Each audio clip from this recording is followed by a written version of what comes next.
Alors, venons-en à la modélisation de la croissance de micro-organismes. Donc, croissance de micro-organismes, pour vous, ça sera soit dans un fermenteur, soit dans un Erlenmeyer, soit peut-être dans des tubes, etc. Alors, on va plutôt se focaliser sur la croissance dans un fermenteur, mais tout ce que je vous raconte, en ce qui concerne la modélisation en fed batch, ça marche évidemment de la même façon dans un Erlenmeyer ou dans un tube, c'est pareil.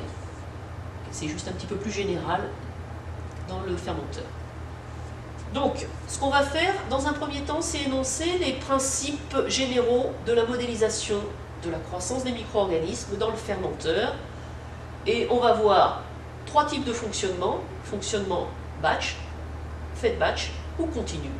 Et ensuite, dans un dernier point, je reviendrai sur la modélisation en batch dans un fermenteur ou donc dans tout autre contenant. Alors, principe de modélisation dans le fermenteur.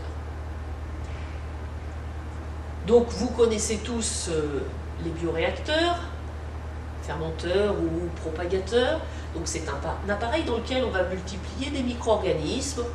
Pour certains, ce sera des levures, d'autres des bactéries, ça pourrait être des champignons, des algues, des cellules animales ou végétales. Et souvent, c'est pour la production de... Alors, soit c'est la production de biomasse, pardon, ou bien ça peut aussi être pour la production d'un métabolite ou la bioconversion d'une molécule d'intérêt. Alors, l'intérêt du bioréacteur, c'est qu'on va pouvoir contrôler les conditions de culture.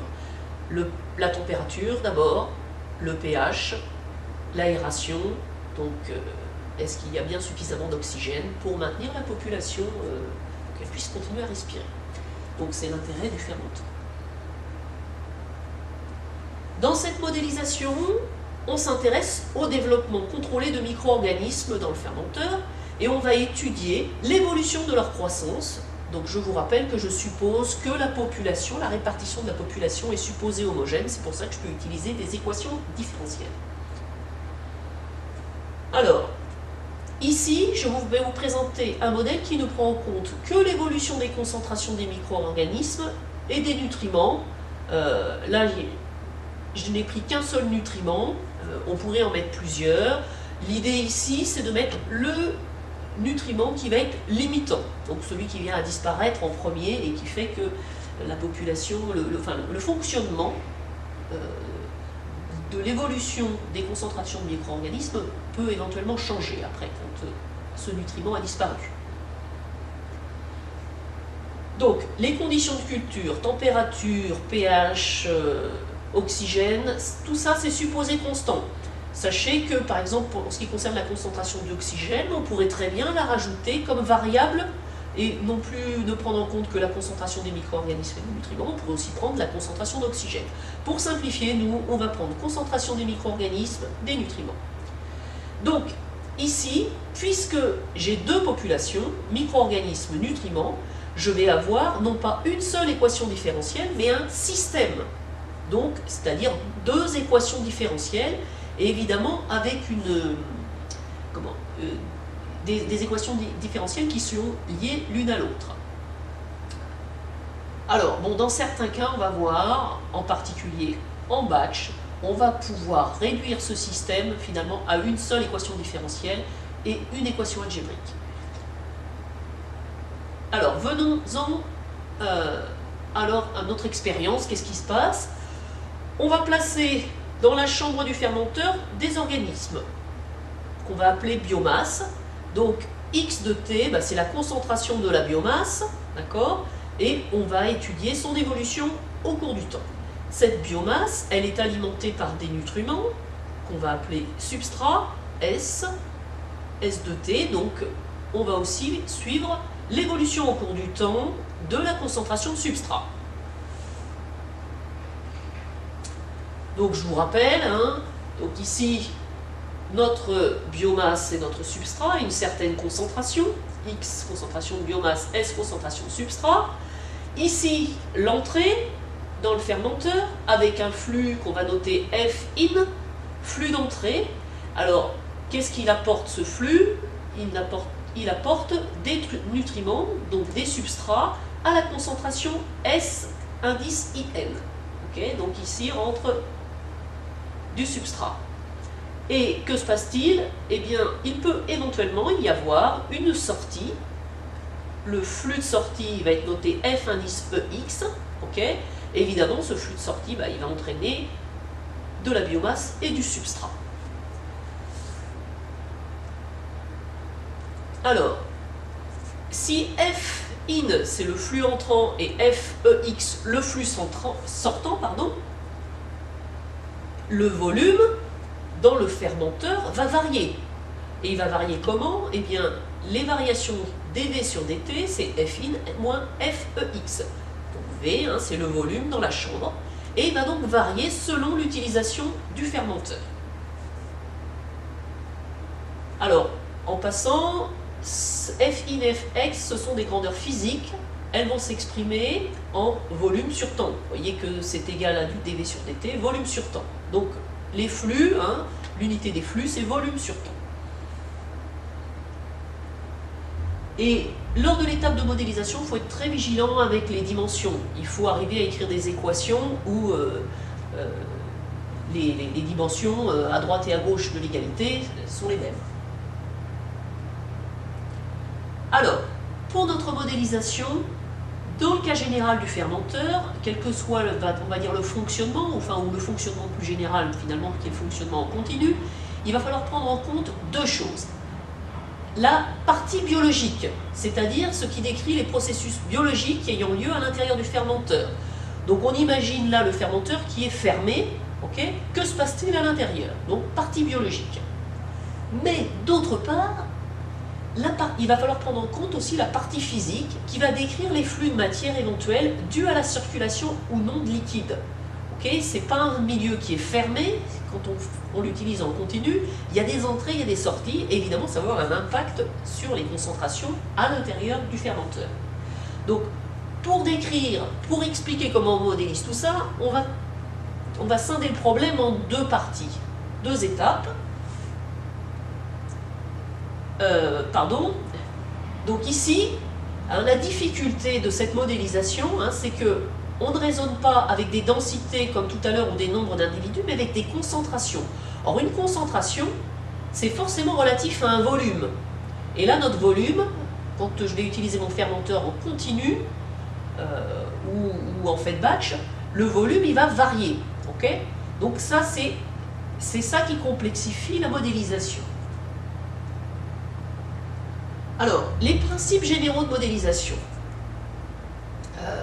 Ici, grand M et grand T, ce sont des quantités, d'accord? C'est en grammes. Donc ce ne sont pas des concentrations, mais des quantités. J'aurais pu à la limite mettre des densités.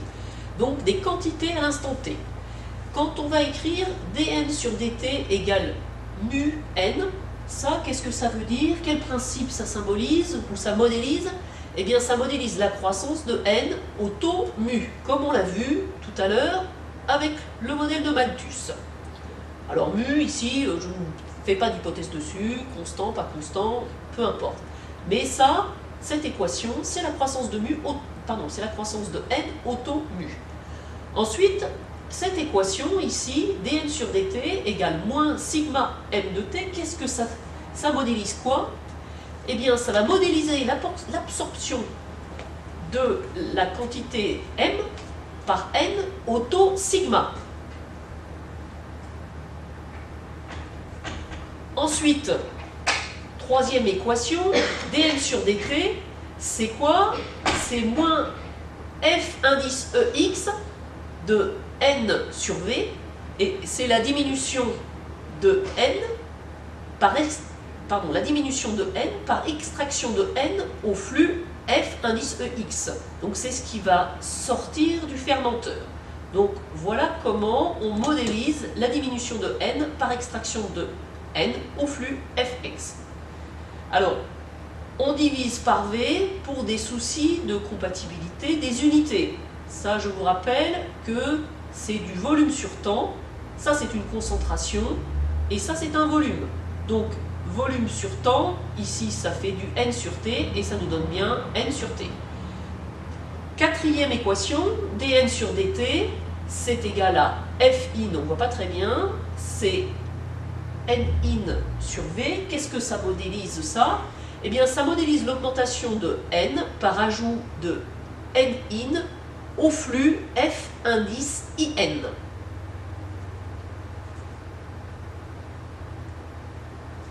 Donc, notre objectif, ça va être d'écrire un modèle mathématique classique de croissance de la biomasse dans le fermenteur.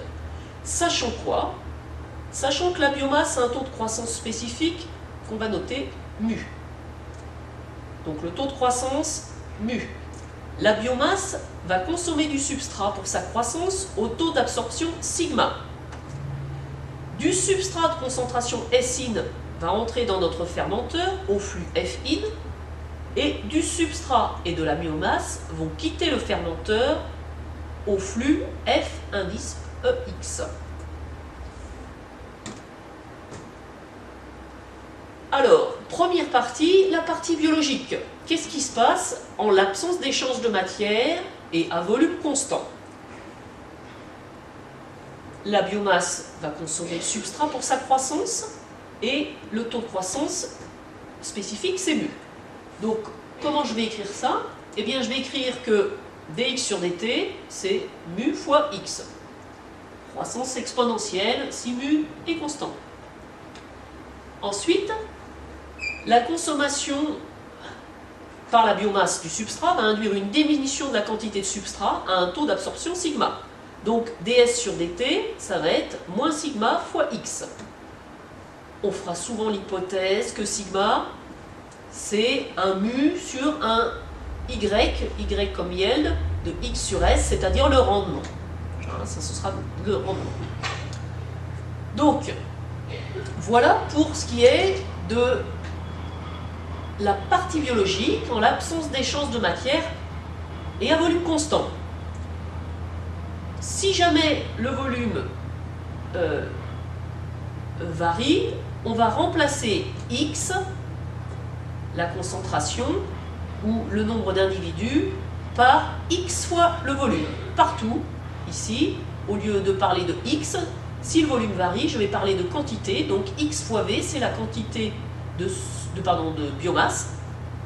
Et ici, partout, je remplacerai par x fois v. De la même façon, ici, au lieu de mettre s, quantité, je remplacerai par s fois v, et ici par x fois v. Ensuite, partie physique, et là j'oublie les phénomènes biologiques qui peuvent se passer à l'intérieur du fermenteur. Donc je raisonne maintenant avec x fois v et s fois v, qui sont des quantités de matière. Okay? Donc que se passe-t-il? Pour la biomasse, rien ne rentre par l'alimentation, la seule variation c'est du fait de la sortie.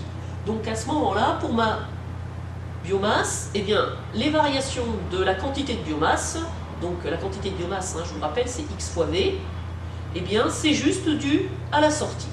Donc, moins f indice EX fois x, fois la concentration.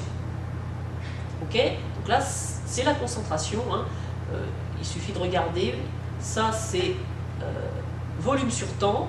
Ici, mettons grammes par litre. Pour avoir homogénéité des unités, il faut vérifier, il faut bien avoir x ici et non pas du x fois v. Pour le substrat, il faut tenir compte du substrat entrant dans le fermenteur, c'est-à-dire F in, S in. Et donc, mon équation est de la quantité de substrat qui est vidée, c'est-à-dire F x fois S. S, concentration à l'intérieur du fermenteur. Donc ça me donne comme équation, donc, la variation de la quantité de substrat, toujours donc concentration de substrat fois volume, ce qui rentre moins ce qui sort. Voilà pour la partie physique. Et donc, cela conduit au modèle mathématique classique que vous avez déjà vu en microbiologie dans un fermenteur, qui est bien, que les variations de la quantité de biomasse par rapport au temps, c'est ici ce qui est dû à la croissance, moins ce qui sort de mon fermenteur. Les variations de substrat, c'est ce qui rentre en substrat, ce qui sort en substrat, moins ce qui est consommé par la biomasse pour sa croissance. Alors, donc ça, cette modélisation convient à tout type de fonctionnement. Et on va voir maintenant que, eh bien, il y a 3 types de fonctionnement dans le fermenteur. En batch, pas d'entrée, pas de sortie. Fed batch, il y a de l'entrée dans le fermenteur, mais pas de sortie. Et en continu, le débit d'entrée est égal au débit de sortie. Pour chacun des types de fonctionnement, en batch, eh bien, on n'aura que le F indice IN est égal au F indice EX est égal à 0. En fed batch, c'est le F in qui est non nul, la sortie reste nulle. Et en continu, l'entrée est égale à la sortie et aucune des deux n'est nulle. Donc, je vais reprendre, je vais prendre en particulier ce qu'il se passe lorsque on est en batch.